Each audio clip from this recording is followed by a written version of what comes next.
Welcome to Exploring Digital with Purr, a podcast for entrepreneurs and CEOs who want their businesses to benefit from a digital-first approach.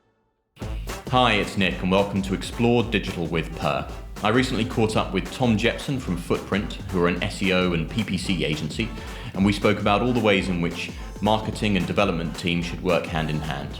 We've broken the content into two parts. Hope you enjoy part one.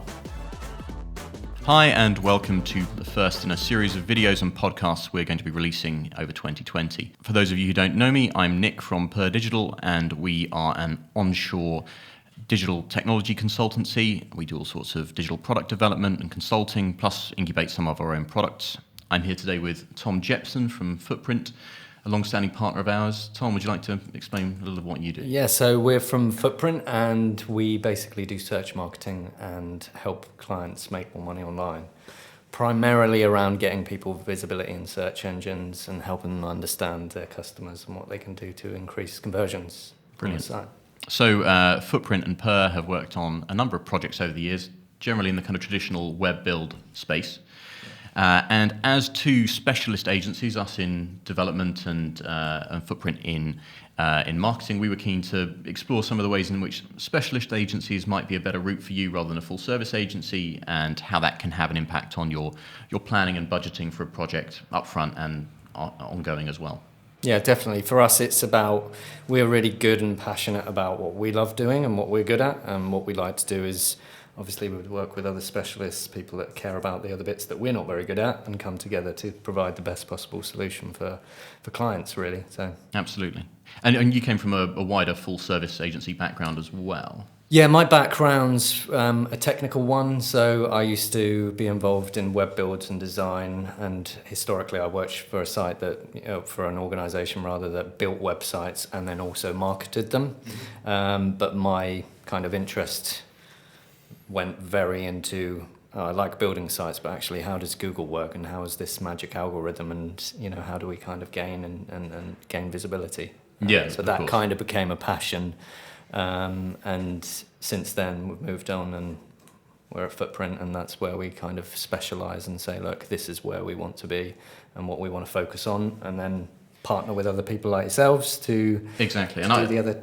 I think that's why we had an interesting kind of first discussion together, because we'd had that similar background. My own agency experience involving 3 months at a full service agency before being sacked unceremoniously. So when I wanted to go off and start my own, I knew I needed to be specialist.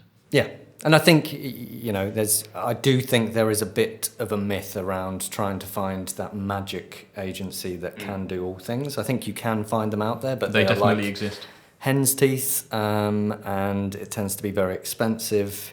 And the attraction from a client point of view is that there's a single point of contact, which is naturally a big benefit.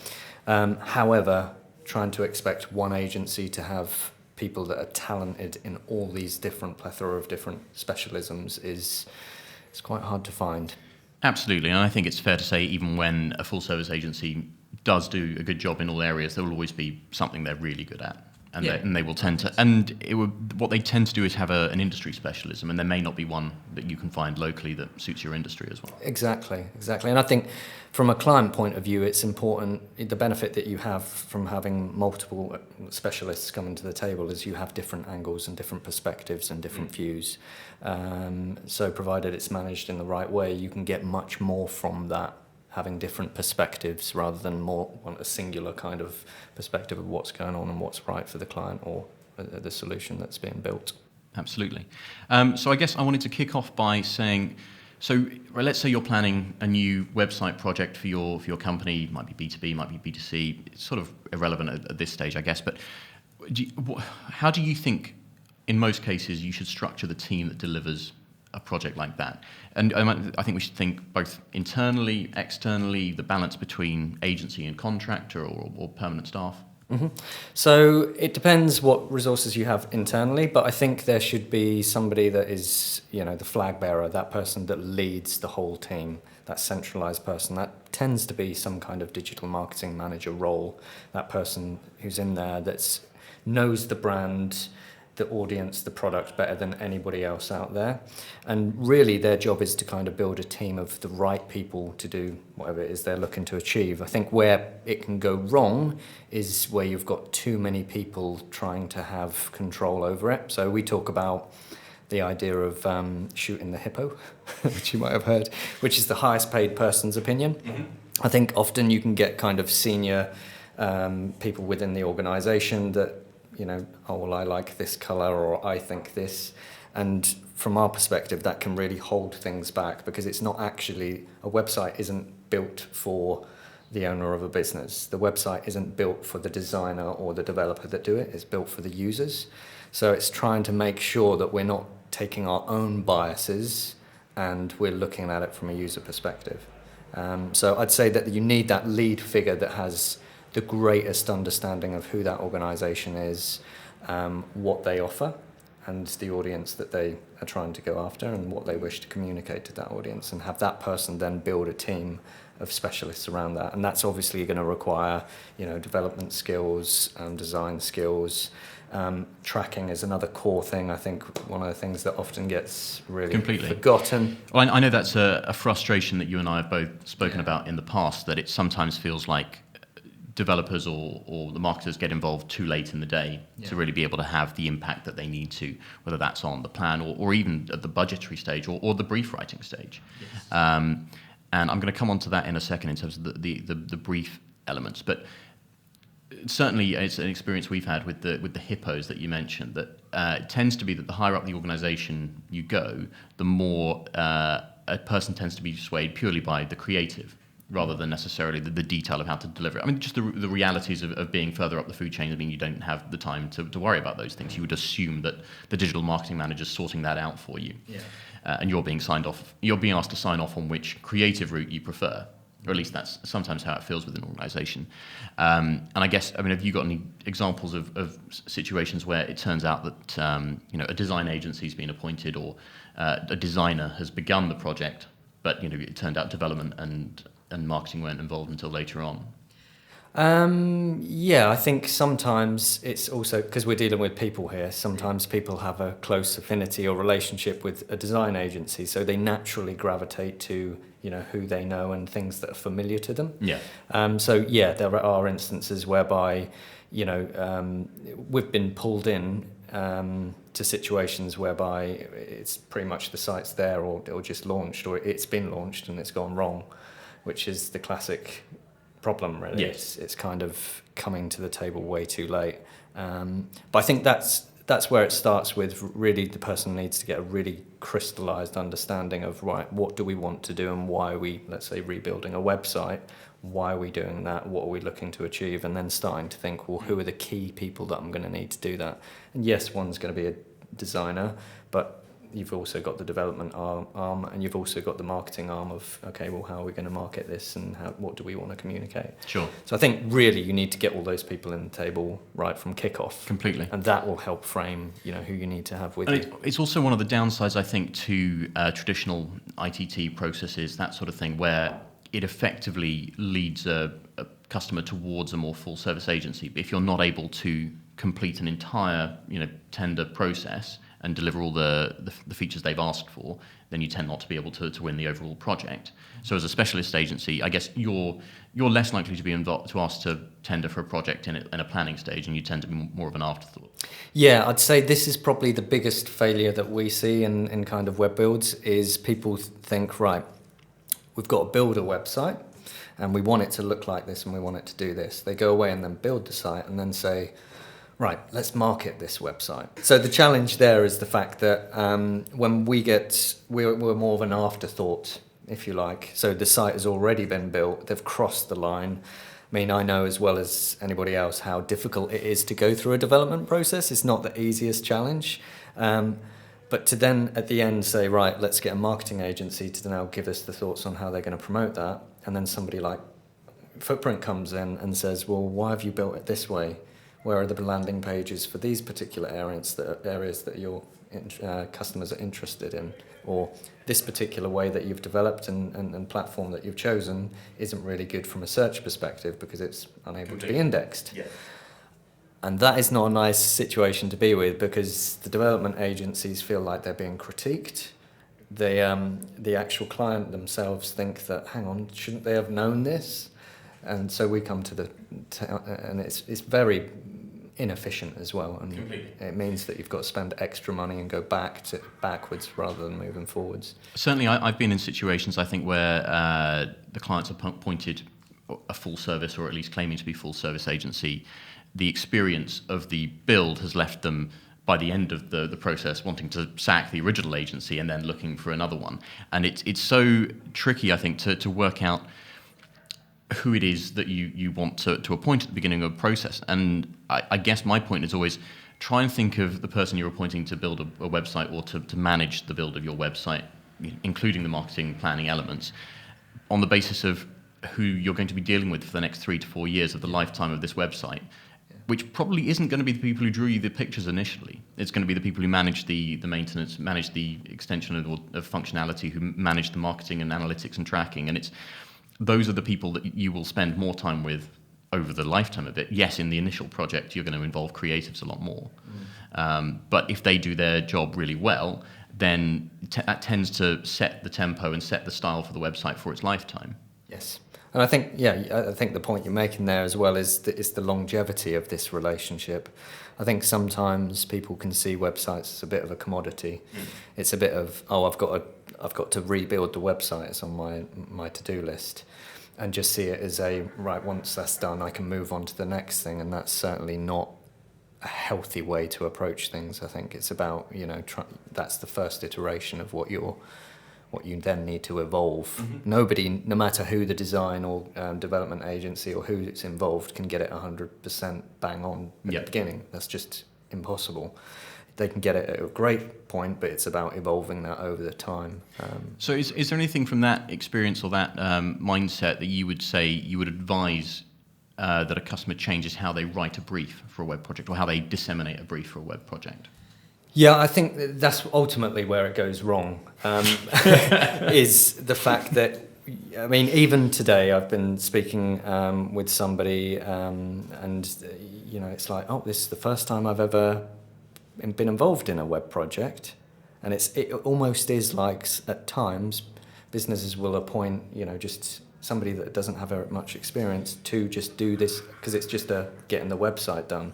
Completely, And it's that whole kind of prepare to fail to prepare, that kind of analogy. You need to have a real good, clear understanding of why you're doing what you're doing, why you're rebuilding the website, who that's for, what their needs are going to be, and what you want them to do on the site, and getting absolute clarity at the beginning. Because my experience working on many different web build projects is, it's a really challenging thing, and it's an education problem, I think. Clients don't know how to fully brief it to a degree that is enough, and they often discover what they need during the process, which obviously from a development perspective is a nightmare, because you've signed off the scope as XYZ. So that makes it more complicated, messes timelines and things like that. So I think the more investment that can be done around initial workshops to really... I'd actually recommend, if somebody was to go and get a website, is to actually go and try and work with them, employ them for like a half-day session where you get in a room, work together, and try and build a picture of what it should be, and work in that together. Because I think that's a useful exercise, not in just preparing and getting clarity of what you want and what you need, but also you get to learn how you work with these people and how creative they are and how they kind of make you think in different ways. And that's where you're going to find who's right for you. And you want somebody that can kind of inspire, make you think different, maybe even pull you up on a few things, and question why you're doing things, because that's the person that you want on this longer journey that we're talking about. Absolutely. And that's what I'd do in terms of if I was to kind of select an agency.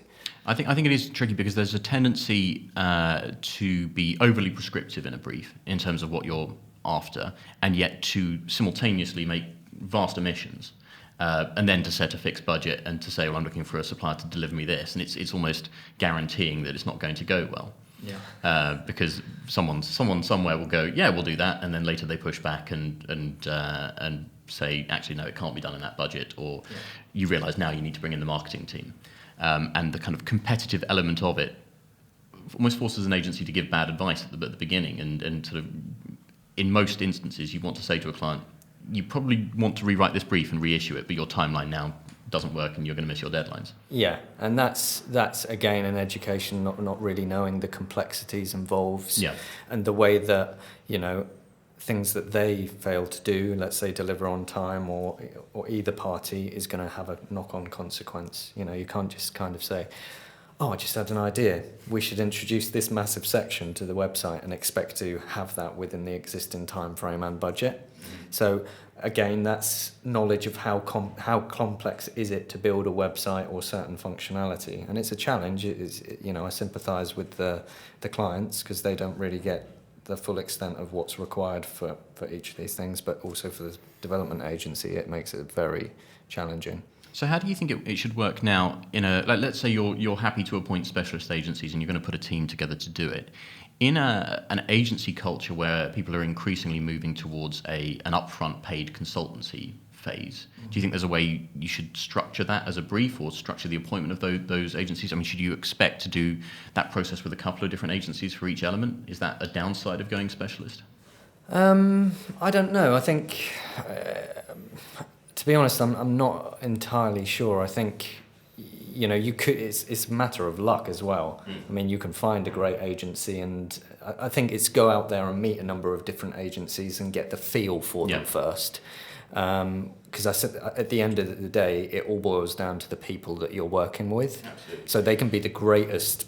And hopefully getting to meet people who will both be involved in account management as well as the new business element. I mean, just dealing with the sales guy isn't going to be who you're with after that point. No, exactly. And It's making meeting sure the wider team and things like that. So I'd generally say go out there and kind of reach out to a few different agencies, go and meet them and see what they're like, and then probably select a number of them to do a session whereby, you know, it might be a few hours, just a brainstorming session, workshops to get a feel of... Because you're achieving two things in there, like I said earlier. You're kind of getting to know more about what you need and what the requirements are going to be and how you need to kind of brief it, if you like. But you're also getting to know the human beings that you're dealing with. Completely. And I think if you were to go through that process, you would end up with a couple of things. But you would end up with a much stronger brief as a result that got you far closer to the agency you really need to work with. You'd have a really good understanding of whether the people you'd spoken to were the right ones for that brief, because you'd have met them in person. But also, I think, hopefully you'd have a better understanding of what the actual lifetime cost of the website is going to be to you, rather than just what's the upfront cost. Because I think that's a failing that happens quite often, is going, well, that's my budget for the website for the year, and then realising that that's not what you're going to spend over the course of that year. Yeah, and I think, you know, budgets are obviously an ultimate factor, determining factor, right? So you can work with an agency and start to build a picture of what the final thing might look like, but that doesn't mean that it's going to launch like that. So you can work with them to kind of prioritise the rollout and the phases of what is kind of must have, should have, could have, won't have kind of thing. We call that Moscow kind of routine. To drill down is what is the initial first minimal viable product, if you like, right through to, well, in the future, how will we roll out other features and functionality and things. And then that means that you can manage budget to a degree, and build as you grow. You don't need to have the complete thing right from the word go. It's a bit like it's more of an agile kind of approach to developing a product or something like that, a website as well. It's trying not to get it 100% perfect right from the very beginning, and that's part of the challenge with web build. It's changing a mindset. A functional spec is the initial thing, but you need to kind of go through the process to really discover the entirety of what's required at the end of it. Absolutely. I mean, a digital project is a very different beast to a standard project that you might have experienced elsewhere in the world. It's different to, you know, building a house or anything like that. There are different elements to it. It's important to think of a website not as a discrete one-off project. And I think that's possibly something that's been inherited from websites growing out of traditional marketing companies or branding companies. And you approach a branding project and it is a discrete, well, let's do a research piece, a design piece, let's do some testing, let's produce a brand book. It's rolled out, the brand is now done, and it may evolve a little bit, but that is done as a project. And digital is such a different beast to it, and thinking of it as a discrete block is fundamentally just not going to work in the same way. And I think that's why full service agencies that grew out of that traditional waterfall project model struggle more when it comes to digital projects. Not so much with the design processes, because those still, by and large, follow the traditional, project processes. But with the development and marketing process, they're so iterative. They have to be considered as an ongoing investment. That I think it comes as a surprise to people when it doesn't work the same way. Yeah, I 100% agree. I think it's like I was saying earlier, it feels like a website is almost like a commodity. It's like a checkbox, right? We've done that, let's move on. And I always think that, once you go live with your site, that, that's the first step, that's the first iteration. That should not be the end of it. That's the beginning of the journey, right? And I think really what you should be doing is using data to learn more about how your audience is now using it. Is it as you expected? Is it different? And it's going to be different in different ways.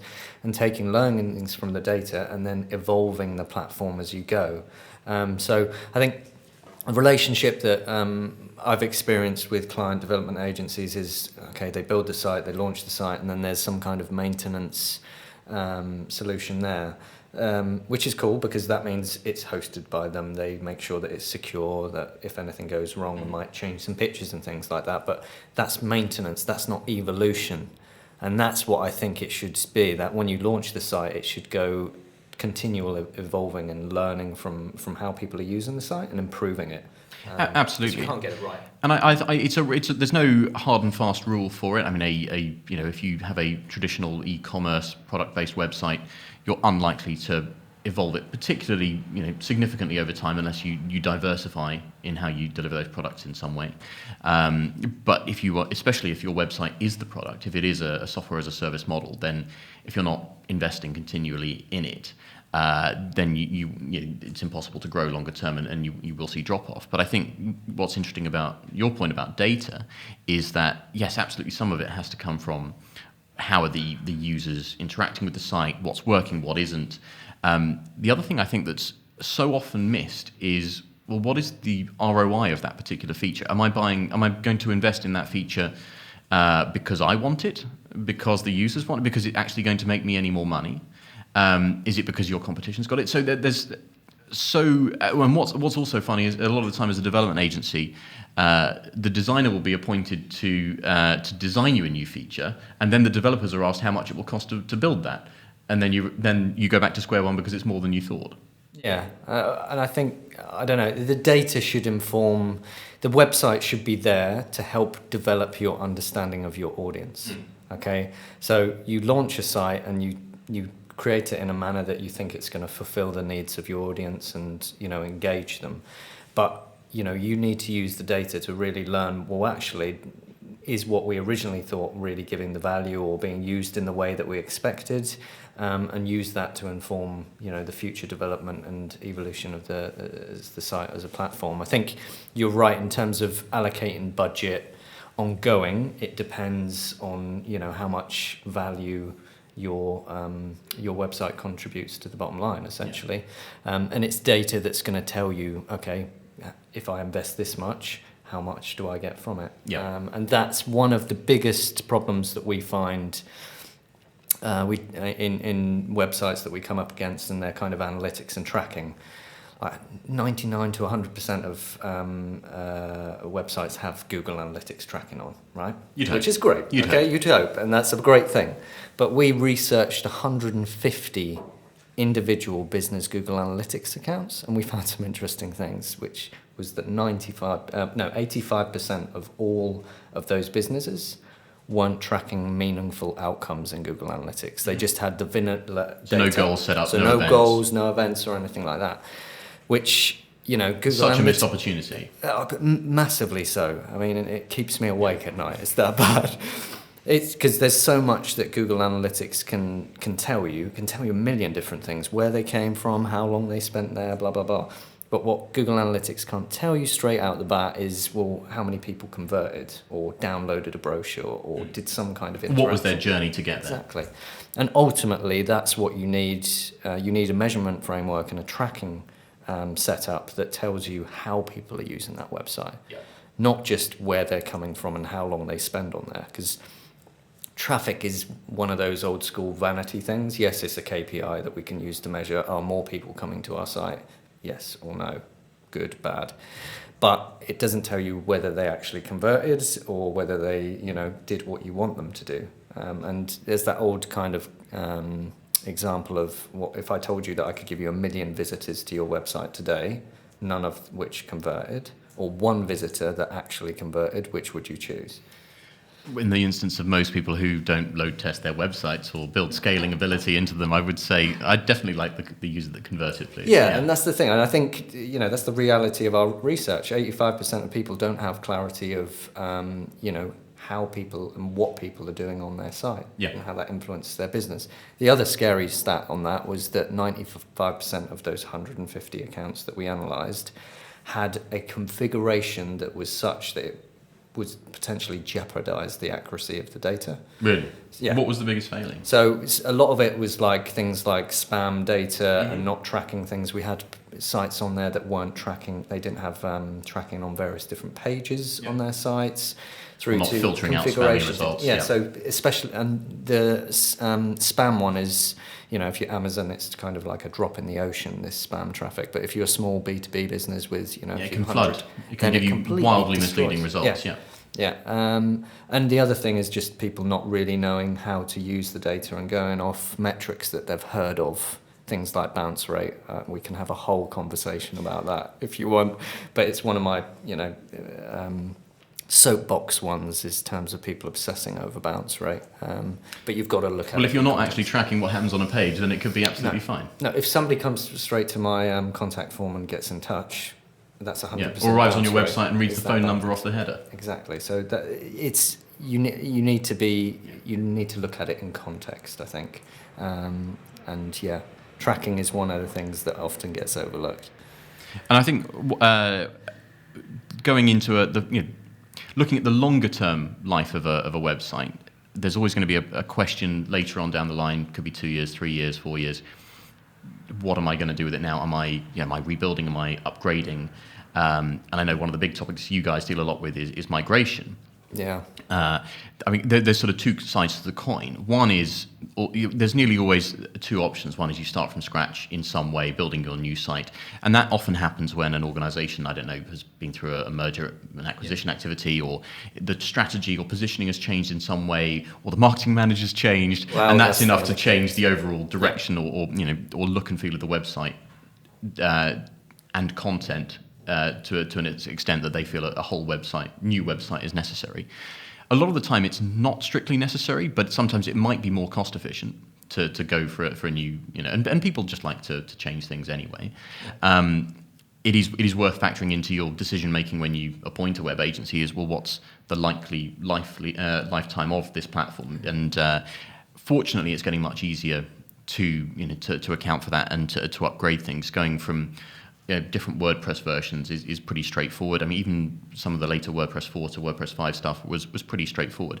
The biggest one we're dealing with at the moment is Drupal 7 to Drupal 8 upgrades. Drupal 7's reaching end of life November next year, and current best practice is get a move on with upgrading your sites, and it's a significant investment to the extent that you might want to consider do you start from scratch. But a lot of the time we do encourage people to do so because it makes the migration of content and the retention of that SEO reputation so much easier. But do you want to talk a little bit about when you don't get that option and it is a new project? Yeah, I mean, whether you stick with a platform or not is, it depends what direction you're going with, how familiar. Also, people get familiar with platforms, and therefore, managing it becomes more second nature. So they want to keep with that thing familiar. Or they're driven by IT security policies that say no WordPress has to be Drupal, or WordPress is out because it's I don't want PHP, I want .NET. Yeah, and sometimes those decisions get made for the wrong reasons. But I think ultimately, from our perspective, there's generally always some kind of change. And, whether it's a reskin of a website or it changes platform or stays on the new platform, but certain things like URL structure and things like that change. They're all sensitive times from a search perspective, and I think that's, in our experience, that's what gets forgotten. People are, they might look back at their old site and think, oh, it's terrible, it's not friendly, mobile friendly, you can't do this in the back end, it's really slow, it's whatever. They just don't like it. So they tend to look forward and think of this new magic shiny thing that's going to come out and change their lives and make life so much easier. And the problem is they don't consider the actual history. No matter how battered it is or how terrible it is, it still has authority and history, and it's got exposure and visibility in areas such as search, so Google.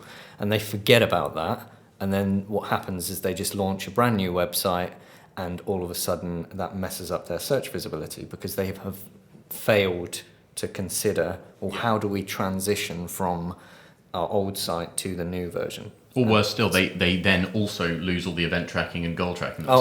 Exactly. That's another one, or tracking altogether.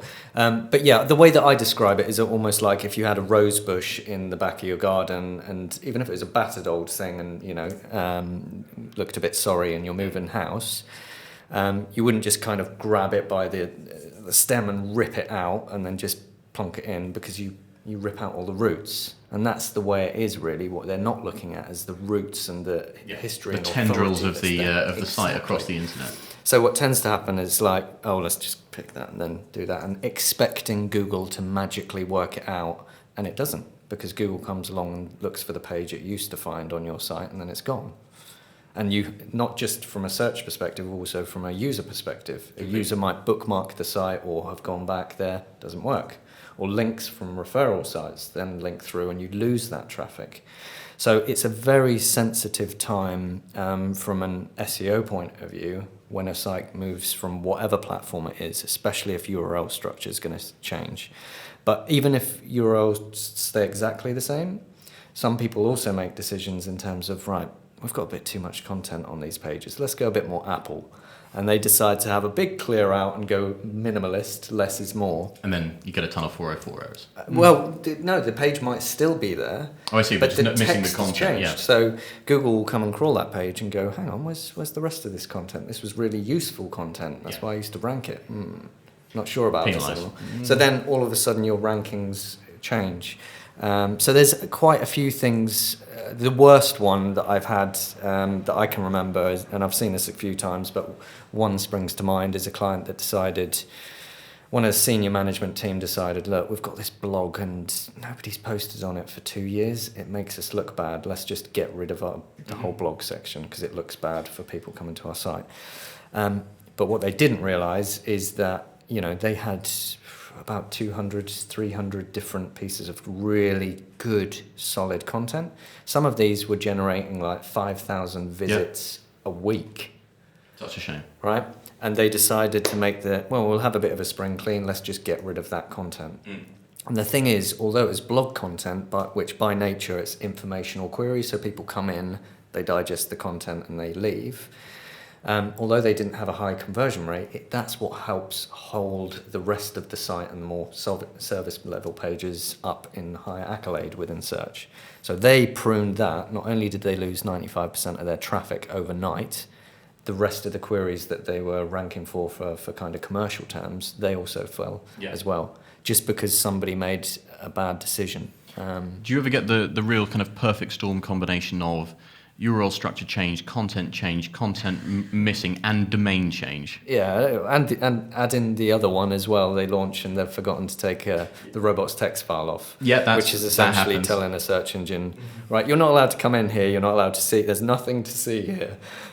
Which means it's why my preference is always putting other means of protecting a site during development on it other than a robots, because it's just less likely to get forgotten. If you've got a big password form over it to view it, you can't forget that. You can use like htaccess password and things to just stop people and search engines if they don't have the password. But that's part of where we kind of come to the table is to kind of help in that transition period, because as exciting as this new site is and is going to be, you do need to learn from the old site and ensure that you pass over and transition as I much. mean, and that's as possible. what's really great about working with you guys as a partner is the work you do with development agencies to ensure that they understand the impact that the technical decisions they're making or that the client is requesting.